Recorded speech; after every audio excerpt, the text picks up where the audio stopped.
भारतीय जनता पार्टीची एक पद्धत आहे की उमेदवार ठरवताना जे ऑप्शन्स आहेत त्या ऑप्शनमध्ये बेस्ट अशा पद्धतीची एक पद्धत आहे आणि ते पार्लमेंटरी बोर्ड ठरवतं।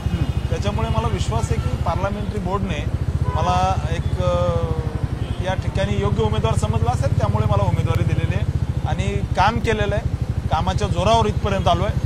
या ठिकाणी माझ्या घराण्यामध्ये माझ्या घरामध्ये कुणी राजकारणात नव्हतं। माझ्या आईवडिलांनी ग्रामपंचायत निवडणूकसुद्धा कधी लढवलेली नाही आहे। माझे मुख्यमंत्री किंवा आमदार खासदार माझे आईवडील कधीही नव्हते। त्यामुळे संघर्षातून इथपर्यंत आलो आहे। एक एज्युकेटेड आहे, बीटेकपर्यंत शिक्षण घेतलं आहे। त्यामुळे हा संघर्षाचा वारसा आहे आणि तो त्या वारशातून पुढे आलो आहे, ना की घराणेशाहीचा वारसा आहे।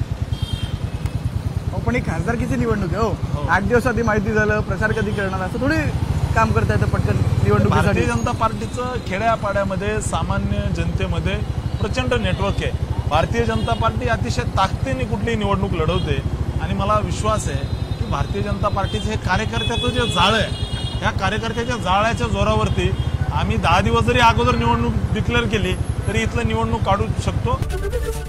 एबीपी माझा, उघडा डोळे बघा नीट।